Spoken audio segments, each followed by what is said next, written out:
उत्तर प्रदेश राजर्षि Tandon open university के इस online lecture session में मैं डॉक्टर सफ़ीना समावी आप सभी तलबा व तालिबात का खैर मकदम करती हूँ। आज के इस लेक्चर सेशन में हम बीए का पेपर पढ़ेंगे जिसका उन्वान है उर्दू गज़ल और पेपर का कोड है UGUR 103 और इस पेपर का हम ब्लॉक 2 और उसकी यूनिट 4 पढ़ेंगे। यूनिट 4 में हमें पढ़ना है वली मोहम्मद वली दकनी की गज़लों की तशरीह। आपके सिलेबस में यानी निसाब में वली मोहम्मद वली दकनी की 2 गज़लें शामिल हैं जिसे आप में उत्तर प्रदेश उर्दू अकादमी जो लखनऊ में वाक़ है उन्होंने इसका इंतखाब मंजूमात किताब छापी है। उस किताब में शामिल वली मोहम्मद वली दकनी की गज़ल नंबर 2 और 4 यही दोनों आपके निसाब में शामिल हैं और हम इन दोनों गज़लों की तशरीह आज के इस सेशन में पढ़ेंगे। सबसे पहले मैं आपको ये बताना चाहती हूँ कि ये गज़ल जो मैं आज पढ़ाने वाली हूँ आपको, इसका मतन आपको कहाँ से मिलेगा। जब आप गूगल पर जाएंगे तो वहाँ पे आप डालेंगे www.rekhta.org.in। जैसा कि मैंने यहाँ पर स्लाइड में शो किया है, देखिए इस तरह का कुछ विंडो आपके सामने ओपन होगा और यहाँ पर एक सर्च बार दिख रहा है आपको। इस सर्च बार में आप डालेंगे इंतखाब मंजूमात हिस्सा 2 उत्तर प्रदेश उर्दू अकादमी लखनऊ। ऐसा डालकर अगर आप सर्च करेंगे, देखिए ये वेबसाइट है, तो आपको वो किताब मिल जाएगी और उस किताब से आपको गज़ल का मतन हासिल हो जाएगा। गज़ल में जो आपकी किताब है जो आपके कोर्स में है वो कुछ इस तरह से दिखेगी, इंतखाब मंजूमात हिस्सा 2 और उत्तर प्रदेश उर्दू अकादमी लखनऊ इसको इसने शाया किया है। और ये इस किताब की फ़हरिस्त है जिसमें कई शोरा शामिल हैं, लेकिन आज हमें वली मोहम्मद वली दकनी की गज़ल पढ़नी है। इस किताब में वली की जितनी भी गज़लें शामिल हैं उसमें से गज़ल नंबर 2 और 4 आपके कोर्स में है। आज हम गज़ल नंबर 2 की तशरीह इस ऑनलाइन लेक्चर सेशन में पढ़ेंगे।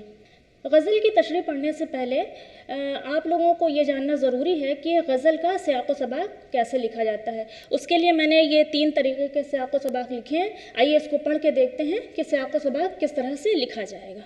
जैसे मैंने यहाँ लिखा है मुंदरजा बाला अशार या ऑब्लिक शेर या गज़ल। अगर आपके एग्ज़ामिनेशन पेपर में कुछ अशार यानी कि अलग अलग शायरों के शेर दिए हुए हैं तो आप उसमें जो है लिखेंगे शेर। अगर आपने उसमें अलग अलग शायरों के कई शेर हैं तो आप लिखेंगे अशार। और अगर किसी एक शायर की पूरी गज़ल दी हुई है तब आप लिखेंगे वहाँ पर गज़ल। तो इस तरह से लिखेंगे मुंदरजा बाला अशार या शेर या गज़ल हमारी शामिल निसाब किताब। शामिल निसाब यानी जो आपके सिलेबस में शामिल है उसको आप इन्वर्टेड कॉमा में लिखेंगे इंतखाब मंजूमात हिस्सा 2 यूपी उर्दू अकादमी लखनऊ। इस तरह से आप लिखेंगे से माखूज़ हैं। अगर अशार हैं तो आप लिखेंगे माखूज़ हैं और अगर सिर्फ एक शेर की तशरीह लिख रहे हैं तो लिखेंगे माखूज़ है। इसके शायर वली मोहम्मद वली दकनी हैं। इस तरह उसके बाद आप शायर का नाम लिखेंगे। दूसरा जो सियाक़ व सबाक़ है वो देखिए मुंदरजा बाला अशार शेर या गज़ल हमारी दरसी किताब। ऊपर वाले में मैंने शामिल निसाब किताब लिखा है, नीचे वाले में दरसी किताब। आप चाहें तो शामिल निसाब किताब भी लिख सकते हैं या दरसी किताब। जो इंतखाब मंजूमात है हिस्सा 2 उत्तर प्रदेश उर्दू अकादमी लखनऊ ने इसे शाया किया है। और आखिर में आप फिर गज़ल के शायर का नाम लिखेंगे यानी जो गज़ल गो हैं वली मोहम्मद वली दकनी ये हैं। तीसरा तरीक़ा देखिए सियाक़ व सबाक़ लिखने का कि ये है कि हमारी शामिल निसाब किताब जो किताब का नाम है वो आपको लिखना है। उसके बाद यहाँ पे आप लिख सकते हैं मुंतखब किए गए हैं। अगर अशार लिख रहे हैं तो आप लिख सकते हैं मुंतखब किए गए हैं। दूसरा तरीक़ा ये है कि अगर आप सिर्फ शेर की तशरीह लिख रहे हैं एक शेर की तो लिखेंगे मुंतखब किया गया है। और अगर आप गज़ल की पूरी तशरीह लिख रहे हैं तो लिखेंगे मुंतखब की गई है। तो पहले वाले में हम लोग ने देखा कि यहाँ माखूज़ लिखा है, आप माखूज़ भी लिख सकते हैं। दूसरा लफ्ज़ आप इस्तेमाल कर सकते हैं अख़ज़ किया गया है यानी लिया गया है। और तीसरा यहाँ मुंतखब किया गया है। इस तरह से 3 तरीक़ा है ये सियाक़ व सबाक़ लिखने का। और सियाक़ व सबाक़ लिखते वक्त इस बात का ध्यान रखना है आपको कि आप अगर गज़ल पूरी तशरीह कर रहे हैं तो उसमें किस तरह से लिखना है, सिर्फ एक शेर की तशरीह लिख रहे हैं तो उसमें किस तरह से लिखना है, इसको अलग अलग तरीक़े से मैंने यहाँ पर वाज़ेह कर दिया है। अब आपके निसाब में जो शामिल है वली की गज़ल, ये गज़ल नंबर 2 है, इसी किताब में शामिल है इंतखाब मंजूमात में। आज हम इसकी तशरीह पढ़ेंगे। आइए देखते हैं कि शायर ने इस गज़ल में क्या कहा है। पहला शेर देखिए, दिल को लगती है दिल रुबा की अदा, जी में बसती है खुश अदा की अदा। दिल को को दक्कनी उर्दू में को कहते हैं, ठीक है। नून गुन्ना का वो पहले इजाफा किया करते थे, जैसे आंसू लिखेंगे, जैसे हम लोग आंसू लिखते हैं तो उन लोग अंजुआ लिख देते हैं, ठीक है। तो उस तरह से नून गुन्ना का जो इजाफा है वो यहाँ देखने को मिल रहा है। तो दिल को लगती है दिल रुबा की अदा, जी में बसती है खुश अदा की अदा। यहाँ पर शायर कह रहा है कि दिल रुबा यानी दिल, आप जानते हैं रुबा यानी कोई जब किसी चीज़ को लुभाता है, लुभाने वाली चीज़ या अपनी तरफ खींचने वाली चीज़, उसको कहते हैं रुबा। तो दिल को लगती है दिल रुबा की अदा, यानी शायर कह रहा है कि महबूब की जो अदाएं हैं, यानी उसकी जो शोखी है, जो शरारत है, जो अदाएं हैं, वो दिल को लगती है। लगना यानी किसी चीज़ का चुभना, जैसे कभी किसी को जब चोट लग जाती है तो उसे एहसास तेज़ होता है, ठीक है। तो अब जो दिल रुबा है यानी जो माशूक है, उसकी अदा जो दिल को लग रही है, यानी दिल पर शदीद चोट लग रही है या एहसास हो रहा है। यानी शायर के कहने का मतलब ये है कि माशूक इतना खूबसूरत है, इतना हसीन है कि उसकी अदाएं दिल को चुभ रही हैं। जी में बसती है खुश अदा की अदा, जी में बसती है यानी जी यानी दिल या जहन में माशूक की जो अदाएं हैं वो बस रही हैं। क्योंकि माशूक इतना खूबसूरत है और शायर उसको बार बार जब देखता है तो उसको देखते देखते उसके जहन में उसके हुस्न का एक तस्वीर या एक नक्श बन गया है और उसके दिल में उसकी यादें बस गई हैं। दूसरा शेर देखिए, गरचा सब खूब रो हैं खूब वले कत्ल करती है मिर्ज़ा की अदा। गरचा सब खूब रू हैं खूब वले, यानी शायर कह रहा है गरचा यानी अगरचा सब खूब रू हैं, सब यानी दुनिया में जो भी दोशीज़ाएँ हैं या जो भी ख़वातीन हैं सब खूब रू हैं। खूब मतलब अच्छा, रू मतलब चेहरा, ठीक है। तो खूब रू यानी अच्छे चेहरे वाली है, खूबसूरत है, यानी जितनी भी लड़कियां हैं, जितनी भी ख़वातीन हैं और जितनी भी दोशीज़ाएँ हैं वो सभी खूबसूरत हैं, लेकिन खूब वले, और खूब वले यानी कि खूब दर्जे वाली है। वले मतलब दर्जा यानी रुतबा या मर्तबा। तो खूब वले यानी अच्छे दर्जे वाली हैं, अच्छे ऊंचे दर्जे पर है, खूबसूरती में अपनी अपनी मिसाल आप हैं। लेकिन कत्ल करती है मिर्ज़ा की अदा, लेकिन मिर्ज़ा पहले शहज़ादों और शहज़ादियों का लक़ब हुआ करता था, यानी उनको खूबसूरती की निस्बत से पुकारते थे।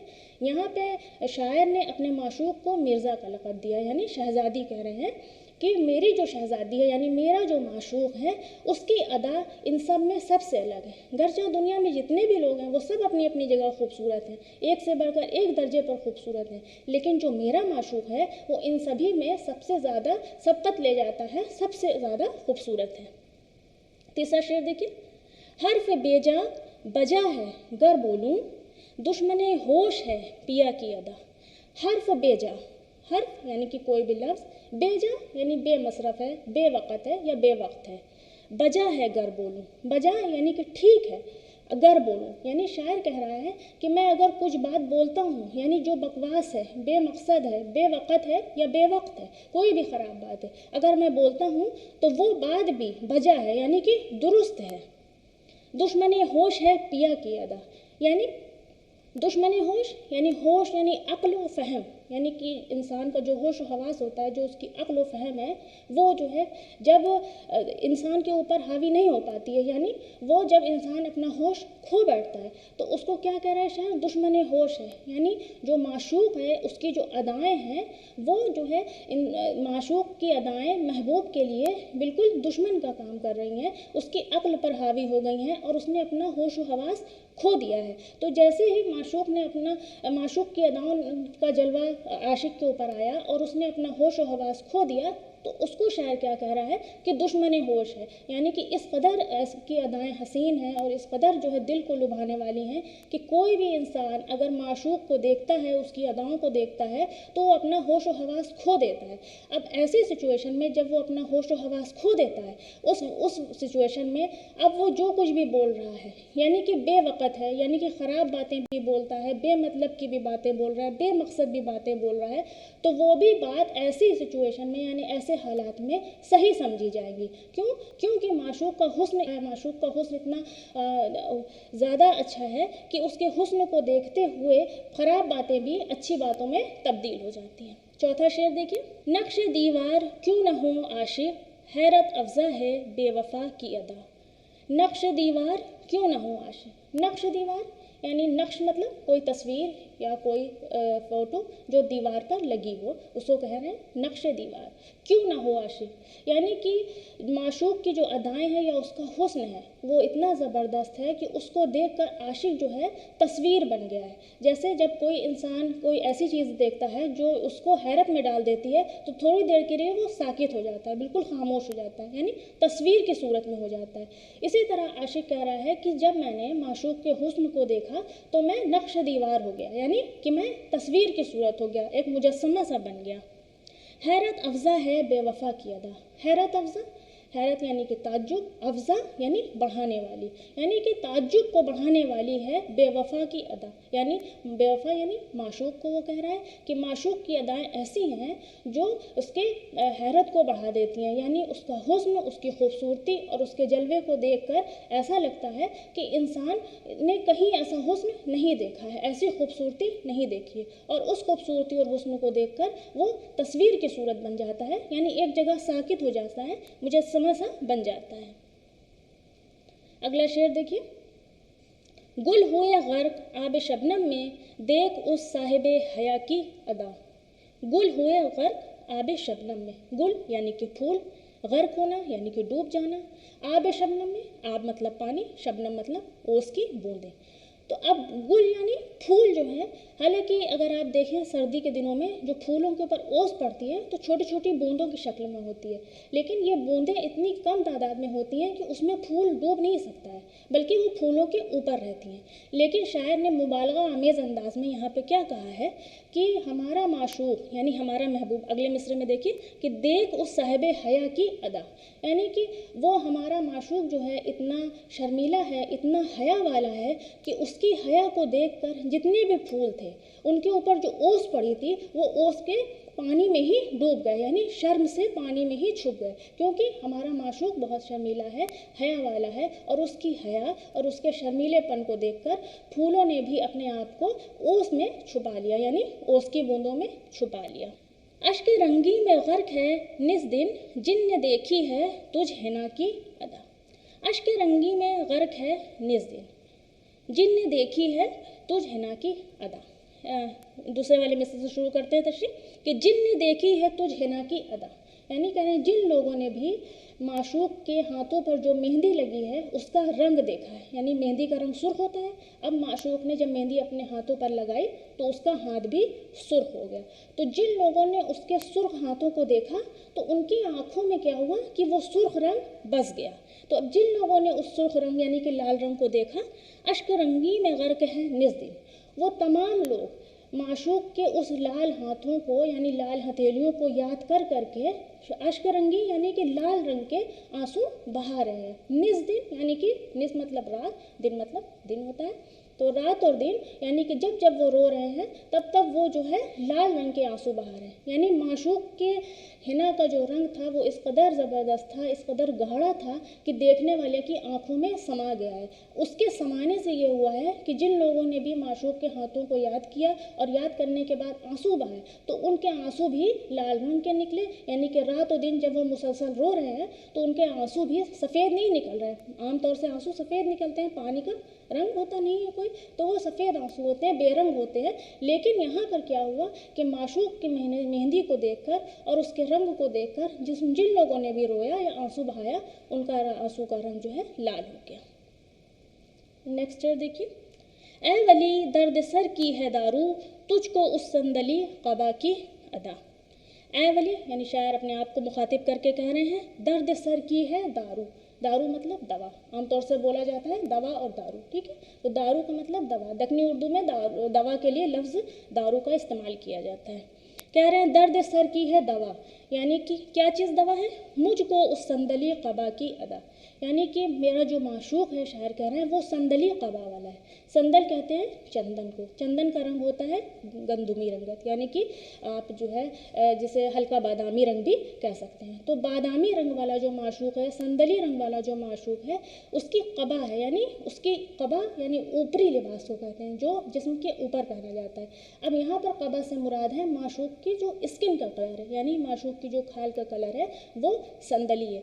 यहाँ माशूक को कह रहे हैं کہ جو سندلی قبا یعنی کہ گندبی رنگ کا جو معشوق ہے، جب اس کے رنگت کو میں دیکھتا ہوں، یعنی اس کے حسن کو، اس کی خوبصورتی کو اور اس کی جلد کو دیکھتا ہوں، تو وہ کیا ہوتی ہے میرے لیے درد سر کی دوا بن جاتی ہے۔ درد سر مطلب جب عاشق معشوق کو دیکھنے کے لیے جب پریشان ہے اور بہت ہی زیادہ بےتاب ہے، تو اس سے اس کی طبیعت بگڑتی ہے، اور جو طبیعت بگڑنے کے بعد وہ صحیح کس چیز سے ہوتی ہے؟